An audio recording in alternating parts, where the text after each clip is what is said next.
اعوذ باللہ السمیع العلیم من الشیطان اللعین الرجیم بسم اللہ الرحمن الرحیم قال سبحانہ تبارک و تعالی وقولہ الحق بسم اللہ الرحمن الرحیم وما خلقت الجن والانس الا لیعبدون۔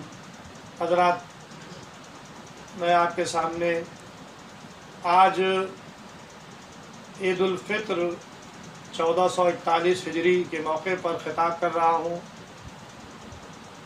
اللہ نے ماہ صیام کے بعد پہلا دن مسلمانوں کے لیے عید کا دن قرار دیا ہے۔ ابھی آپ نے ماہ رمضان مبارک جو شہر اللہ تھا، شہر الاکبر تھا، بڑا مہینہ، اللہ کا مہینہ، شہر المغفرہ تھا، مغفرت کا مہینہ، شہر الرحمہ، رحمت کا مہینہ، کیونکہ پیغمبر اسلام حضرت محمد مصطفیٰ صلی اللہ علیہ وآلہ وسلم نے جو خطبہ شعبانیہ آپ نے دیا ہے ماہ رمضان کی آمد کے موقع پر، آخری جمعہ جو شعبان معظم کا آتا تھا، اس میں آپ مسلمانوں کو خطاب کر کے ماہ صیام کی آمد کی خوشخبری دیتے تھے اور ماہ رمضان کی فضیلت کو بیان کرتے تھے۔ تو اس خطبے کے چند جملے میں عرض کرنا چاہتا ہوں اپنی زبان میں کہ پیغمبر اسلام نے ارشاد فرمایا، اے لوگوں، تمہاری طرف وہ مہینہ آ رہا ہے جو رحمتوں والا مہینہ ہے، جو برکتوں والا مہینہ ہے، جو توبہ اور استغفار والا مہینہ ہے۔ اس کے دن اور دنوں سے افضل ہیں، اس کی راتیں اور راتوں سے افضل ہیں، اس کی ساتیں اور ساتوں سے افضل ہیں۔ اس میں تمہارا سو رہنا وہ بھی عبادت کا ثواب رکھتا ہے، اس میں تمہارا سانس کا لینا وہ بھی تسبیح کا ثواب رکھتا ہے۔ عزیزوں، خطبہ شعبانیہ بہت مشہور خطبہ ہے۔ یہ چند چیزیں میں نے آپ کے سامنے ذکر کی، اور اللہ نے اس ماہ رمضان میں ایک دن ایسا قرار دیا جسے شب قدر کہا گیا، جس کے لیے قرآن کہہ رہا ہے کہ اِنَّا أَنزَلْنَاهُ فِي لَيْلَةِ الْقَدْرِ، ہم نے اسے قدر والی رات میں نازل کیا۔ وَمَا أَدْرَاكَ مَا لَيْلَةُ الْقَدْرِ، تمہیں کیا معلوم کہ وہ قدر والی رات کیا ہے؟ لَيْلَةُ الْقَدْرِ خَيْرٌ مِّنَ أَلْفِ شَهْرٍ، یہ رات 1000 مہینوں سے افضل ہے۔ تنزل الملائکۃ والروح، اس رات میں ملائکہ اور روح کا نزول ہوتا ہے، بِإِذْنِ رَبِّهِمْ، اپنے پروردگار کی اجازت سے، من کل امر، تمام امر لے کر، سلام، اور یہ رات سلامتی ہے، طلوع الفجر، یہاں تک کہ صبح فجر نمودار ہو جائے۔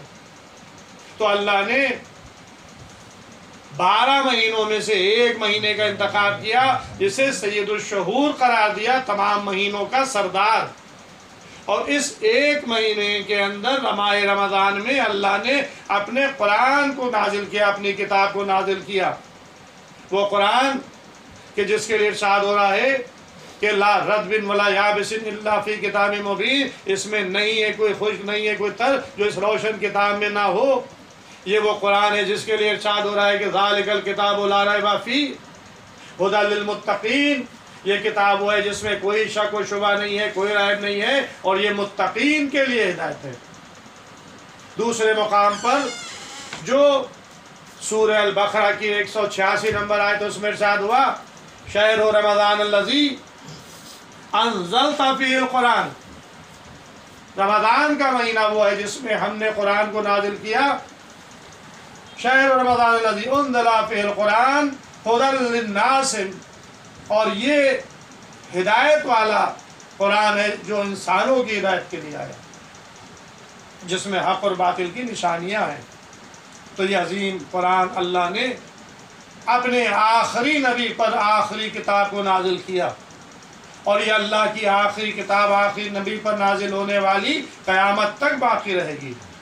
تمام مسلمان قرآن کی طرف رجوع کرتے ہیں، اور ظاہر ہے کہ ماہ صیام کے مہینے سے بڑھ کر اور کس مہینے میں قرآن کی تلاوت کی جاتی ہے۔ مسلمان، افسوس ہے کہ مسلمان اللہ کی اس کتاب کو اپنے پس پوچھ ڈال دیا ہے۔ لیکن قرآن ہماری ہدایت کے لیے آیا، ہمارے منشور ہے، ہمارا قانون ہے قرآن، لہذا ہمیں اپنے منشور سے، اپنے قانون سے غافل نہیں ہونا چاہیے، ہمیں قرآن کی طرف رجوع کرنا چاہیے، قرآن کی تلاوت کرنا چاہیے، اور ماہ صیام میں قرآن کی تلاوت کے اجر و ثواب میں بے انتہا اضافہ ہو جاتا ہے۔ عام دنوں میں جب قرآن پڑھے گا، مکمل قرآن جب پڑھے گا تب اس کو پورے قرآن کا ثواب ملے گا، لیکن پیغمبر اسی خطبہ شعبانیہ میں ارشاد فرماتے ہیں کہ اگر تم نے ایک آیت پڑھی تو اللہ ایک آیت کے عوض میں پورے قرآن کا ثواب عطا کرے گا۔ تو آپ سمجھ لیں کہ اگر ہم پورا قرآن پڑھ لیں تو 6000 سے زیادہ آیات قرآنی ہیں قرآن میں، تو کتنے قرآن ختم کرنے کا ثواب ہمیں ملے گا اس ماہ رمضان میں۔ تو اللہ نے اس ماہ رمضان مبارک میں قرآن کو نازل کیا، یہ ماہ رمضان ہم سے رخصت ہو گیا۔ ظاہر ہے کہ جو عبادتوں کا حق تھا اس طرح سے عبادتیں ادا نہیں ہو سکی۔ آج کل جو کرونا وائرس کی وبا دنیا میں پھیلی ہوئی ہے، اس سے ہمارا ملک بھی متاثر ہوئے بغیر نہیں رہ سکا۔ ہمارے ہندوستان میں بھی کورونا وبا پھیلی ہوئی ہے، اور مختلف شہروں میں یہ وبا پھیلی ہے اور مریض نکل رہے ہیں، لیکن حکومت نے اس کے لیے اچھے اقدام کیے، لوگوں سے اپیل کی آپ لوگ اپنے گھروں میں رہیں، نماز اپنے گھروں میں پڑھیں۔ یہ بہت بڑا مسئلہ تھا مسلمانوں کے لیے کہ ماہ رمضان میں نماز جماعت سے نہ پڑھ سکے، لیکن حکومت دیکھ لے کہ مسلمانوں نے کس طرح سے حکومت کی اس اپیل کو مان لیا، صرف انسانیت کے لیے۔ انسانیت پر آنچ نہ آنے پائے، ہم اپنی عبادتوں کو مسجد کے بجائے اپنے گھر میں ادا کر لیں گے، جبکہ مسجد میں نماز پڑھنے کا ثواب زیادہ ہے بنسبت گھر کے، نماز جماعت کا ثواب زیادہ ہے بنسبت فرادہ نماز پڑھنے کے، اس لیے کہ نماز جماعت اگر 10 آدمیوں سے ہو رہی ہے تو اس کی ایک رکعت کی ثواب کی کوئی انتہا نہیں ہے، اس کا شمار ملائکہ بھی کر نہیں سکتے۔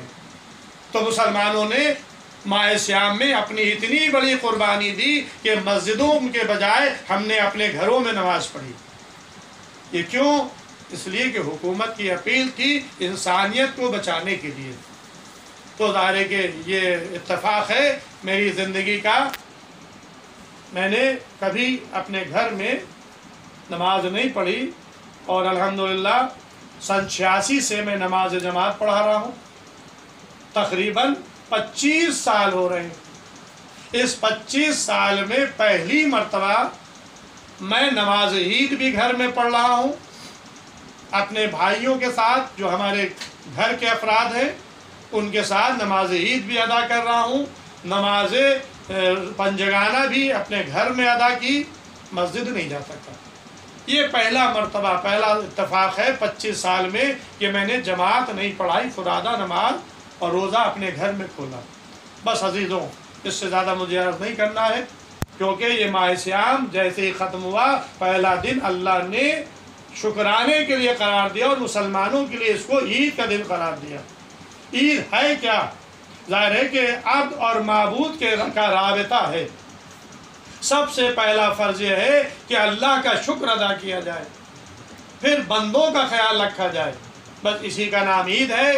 اس لیے کہ عید کے احکامات میں یہی ہے کہ غسل کرے، پاک و پاکیزہ لباس پہنے، 2 رکعت نماز پڑھے۔ نماز عید الفطر غیبت امام میں نماز سنت موقدہ ہے، امام کے حضور میں واجب ہے، اور ظاہر ہے کہ نماز مشکل نہیں ہے۔ پہلی رکعت میں سورہ الحمد، سورہ اعلیٰ، دوسری رکعت میں سورہ الحمد، سورہ والشمس، پہلی رکعت میں 5 قنوت، دوسری رکعت میں 4 قنوت، لیکن اس کے لیے ضروری نہیں ہے کہ والشمس سورہ اعلیٰ ہی پڑھا جائے۔ اگر یاد نہیں ہے فرادہ کوئی نماز پڑھ رہا ہے، کیونکہ یہ نماز فرادہ بھی پڑھی جا سکتی ہے جماعت کے ساتھ بھی، تو سورہ الحمد کے بعد کوئی سا سورہ پہلی رکعت میں، اور دوسری رکعت میں سورہ الحمد کے بعد کوئی سا بھی سورہ پڑھ سکتا ہے۔ اور دعائے قنوت اگر مخصوص اللہم علی الکبریاء یاد نہیں ہے تو کوئی سی بھی دعائے قنوت پڑھ سکتا ہے، لیکن تعداد کا خیال ہے، پہلی رکعت میں 5 مرتبہ، دوسری رکعت میں 4 مرتبہ۔ تو لہذا سب سے پہلے ہم اللہ کا شکر ادا کرتے ہیں کہ اس نے ہم کو زندگی دی، کہ ہم نے اس کے مہینے میں اس کی عبادت کی، لیکن جو حق تھا عبادت کا وہ ادا نہیں ہو سکا۔ اور اس کے بعد اب معبود کے بعد پھر عبد کا مسئلہ آتا، بندوں کا مسئلہ آتا ہے۔ تو اس عید کا نام ہی عید الفطر رکھا گیا۔ عید الفطر کیوں ہے؟ کہ ہم اس دن فطرہ نکالیں گے۔ زکوٰۃ فطرہ نکالنا واجب ہے، اپنی طرف سے بھی، اپنے اہل و عیال کی طرف سے بھی۔ اگر گھر میں کوئی شب رویت چاند رات کو غروب آفتاب سے پہلے کوئی مہمان آ جائے، چاہے وہ مسلمان ہو یا غیر مسلم ہو، چاہے بالغ ہو چاہے نابالغ ہو، چاہے مرد ہو یا عورت ہو، اس کی طرف سے بھی فطرہ نکالنا میزبان پر واجب ہوتا ہے۔ فطرے میں کیا نکالا جائے؟ سارے کے گیہوں، جو، کشمش، جوار، کھجور، یہ چیزیں اشیاء زکوٰۃ فطرہ کی ہیں، لیکن علماء نے یہ کہا کہ جو چیز جہاں پہ کھائی جا رہی ہو اس پر زکوٰۃ فطرہ نکالا جائے۔ تو بعض جگہ چاول کھائے جاتے ہیں، چاول لوگ کھاتے ہیں، کہیں جو ہے وہ گیہوں کھایا جاتا ہے، آٹا گیہوں کا، تو لہذا اس کی مقدار جو ہے وہ 3 کلو ہے۔ 3 کلو ایک آدمی کا زکوٰۃ فطرہ ہے، یا تو وہ جنس دی جائے یا اس کی رقم ادا کی جائے۔ فطرہ نکالتے وقت نیت کرے کہ زکوٰۃ فطرہ نکال رہا ہوں میں اپنی طرف سے، اپنے اہل و عیال کی طرف سے، واجب قربۃ اللہ۔ یہ کس سے دیا جائے؟ جو مسکین ہو، یعنی جو اپنے سال بھر کا مستقل کوئی آذوقہ رکھتا ہو، کمانے کا کوئی ذریعہ نہ ہو، کسی طرح سے اس کی کوئی آمدنی مستقل نہ ہو، اسے زکوٰۃ فطرہ دیا جا سکتا ہے۔ جسے دیا جائے کم سے کم ایک زکوٰۃ فطرہ ہو، اس سے کم نہ ہو، 2 3 زیادہ بھی دے سکتے ہیں، لیکن یہ نہ ہو کہ آپ نے 75 نکالے، آپ نے آدھے کو دے دیے، تو 2 ایک میں ڈیوائڈ نہیں ہو سکتے۔ ایک فطرہ کم سے کم ایک کو دے یا اس سے زیادہ دے۔ ایک مسئلہ اس میں اور ہے، سید کا فطرہ سید اور غیر سید دونوں کو دیا جا سکتا ہے، اور غیر سید کا فطرہ غیر سید کو دیا جائے گا، سید کو نہیں دیا جائے گا، یہ خیال رکھے۔ تو اس طرح سے یہ فطرہ نکال کر غریبوں کی مدد اسلام سکھاتا ہے کہ جہاں تم ہمیں یاد کر رہے ہو عید کے دن، اسی طرح سے غریبوں کا بھی خیال رکھو۔ تو بس عزیزو، یہ آج عید کا دن ہے، ہمیں اللہ کا شکر ادا کرنا چاہیے کہ اس نے ہمیں اتنی زندگی دی کہ ہم اس ماہ رمضان میں بھی شریک ہو سکے، اس کی عبادت کر سکے، اور اس کی بارگاہ میں دعا ہے کہ آئندہ بھی ہم کو اتنی حیات دے کہ آئندہ سال بھی ہم تیرے ماہ صیام میں دل کھول کر جس طرح سے حق عبادت کا اس طرح سے کر سکے۔ اور بس آخری جملے، ایک مولا کائنات کا قول میں ضرور بیان کرتا ہوں تاکہ مومنین تک یہ پیغام پہنچ جائے۔ امیر المومنین کا ارشاد ہے کہ عید کس کی ہے؟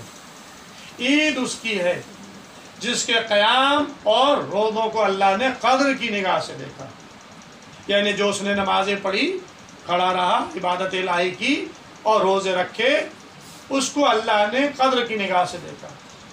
پھر امام فرماتے ہیں ہر وہ دن انسان کے لیے عید کا دن ہے جس دن انسان اپنے کو گناہوں سے بچائے۔ یعنی امیر المومنین بتا رہے ہیں کہ اگر تم چاہتے ہو کہ تمہارا ہر دن عید کا دن قرار پائے تو اپنے کو گناہوں سے بچاؤ، معصیت سے بچاؤ۔ بس اللہ کی بارگاہ میں ہم دعا کرتے ہیں، پروردگار عالم ہماری اس مختصر عبادت کو اس ماہ صیام میں جو ہم لوگوں نے انجام دی ہے، تمام مسلمانوں نے اپنے گھر میں رہ کر قرآن کی تلاوت کی ہے، نمازیں پڑھی ہیں، دعائیں کی ہیں، صدقہ دیا ہے، ان تمام عبادتوں کو قبول فرما، اعمال صالح کی توفیق عنایت فرما، معصیت الہی سے بچنے کی توفیق عنایت فرما۔ خصوصاً ایک دعا آپ حضرات کریں کہ ہمارے زمانے کے امام کے ظہور میں تعجیل فرما، کیونکہ آج ہمارے زمانے کا امام حجت خدا پیغمبر اسلام کا 12واں جانشین امام عصر امام زمانہ ہے، اور قرآن نے خبر دی ہے بقیت اللہ خیر لکم ان کنتم مومنین، اللہ کا بقیت اللہ تمہارے لیے خیر ہے اگر تم مومن ہو۔ تو ہمیں مومن بننے کی توفیق عنایت فرما، سچے مومن ہو، قرآن کے مطابق، حدیث کے مطابق اور معصومین کے ارشادات کے مطابق ہمارا کردار وہ کردار ہو جو ایک مومن کا کردار ہونا چاہیے، تاکہ ہمارے زمانے کا امام ہمارے لیے خیر ہو سکے۔ پروردگار عالم ہمارے زمانے کے امام کے ظہور میں تعجیل فرما۔ ان اللہ و ملائکتہ یصلون علی النبی یا ایھا الذین آمنوا صلوا علیہ وسلموا تسلیما۔